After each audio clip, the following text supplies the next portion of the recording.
When you sat down and planned it and thought, what do I want, what ingredients do I want in my own testimonial, what the key factors going to drive it, Steve?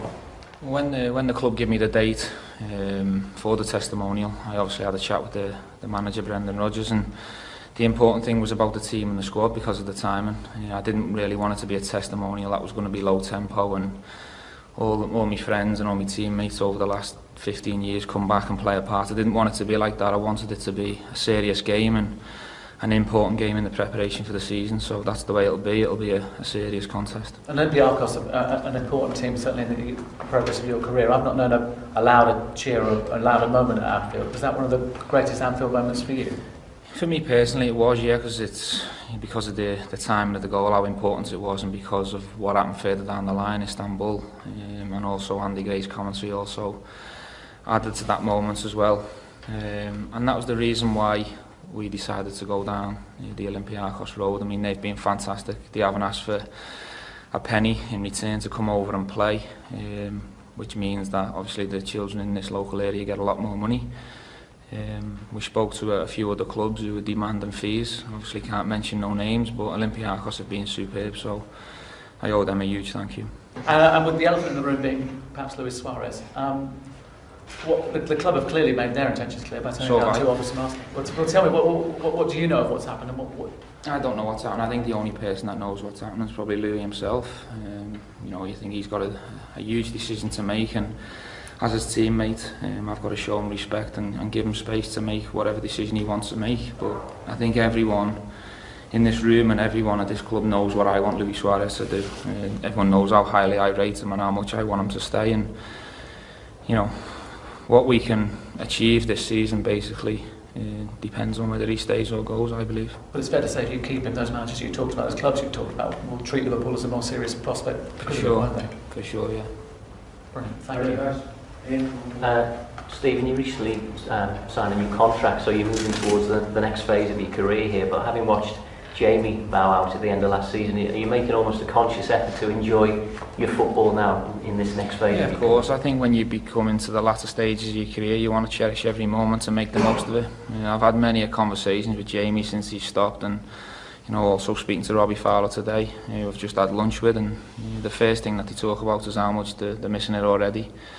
So while I've still got a couple of years left and maybe a few more after that, who knows, I want to make sure I make the most of it, and for me to do that it's about winning and trying to add a couple more medals to what I've already got, and also to try and leave this football club in a healthy position, and that'll be in the Champions League. That's the challenges for me personally.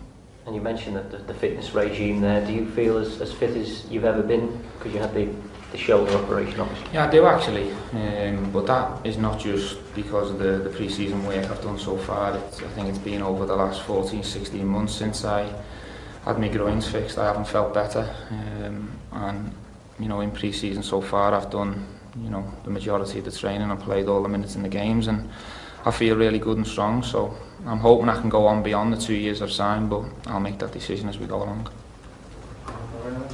Yeah. Do you feel a bit more pressure to take on more seniority next season? We've seen the likes of Pepe and Gerrard as well won't be in that dressing room, so is there a bit more reliance on you there to take on seniority?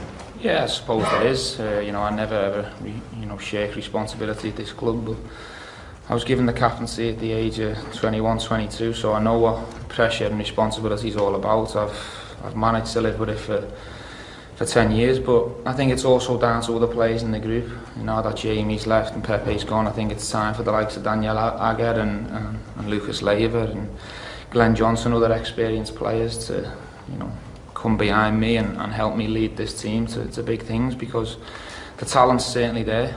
Now we just have to deliver. Steve, you said with Pepe leaving and Jamie's now gone, does it feel like there's a significant change in the dressing room? And it's a bit quieter, yeah. But in terms of the way the club's moving, do you think there's a natural break between one another? I mean, you're still the link between the two. We'll have to wait and see how. I think people will have opinions on that depending on how we start the season and how the season goes. If we don't start well, everyone will be saying we're missing Pepe and Jamie, but if we start well, people will be talking about how well Colo Touré's done and how well Simon Millier's started. So We'll have to wait and see whether them players are going to be missed or not, but they've been two phenomenal players for this club for many, many years, so there is bound to be a change and a bit of difference around the place. But you know, we'll manage. You know, it doesn't matter whether you're Steven Gerrard, Jamie Carragher, Pepe Reina. The club moves on. The club's bigger than any individual, and we all need to just cope with our players now. Is it still the same club when Liverpool, the same club you joined, in terms of what it can offer players now? Not at the moment, no, because we're not in the Champions League, so it becomes an awful lot more difficult to attract the top players. But I think this club's history and the size of the club speaks for itself. We've just been on a tour and played in front of nearly 250,000 people in 10 days, so I think that shows everyone the size of this club. And I went to Bangkok I think it was 2003, and the club was huge, and I went in 2013 recently, and it's gone even bigger. So I think the pull for the club's still here.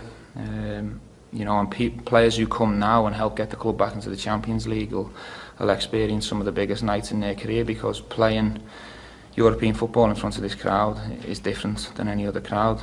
It's the best crowd to play in front of. I mean, that is a significant challenge, because you can't keep relying on that history. That history will only sort of take you so far into it. You've got to produce it on the pitch. Yeah, of course, and that's the players' responsibility, and also the staff as well. We need to try and break back into this top four to get that pull back that we had 4 or 5 years ago, when we were comfortably in the Champions League year in, year out, and we were challenging to win it.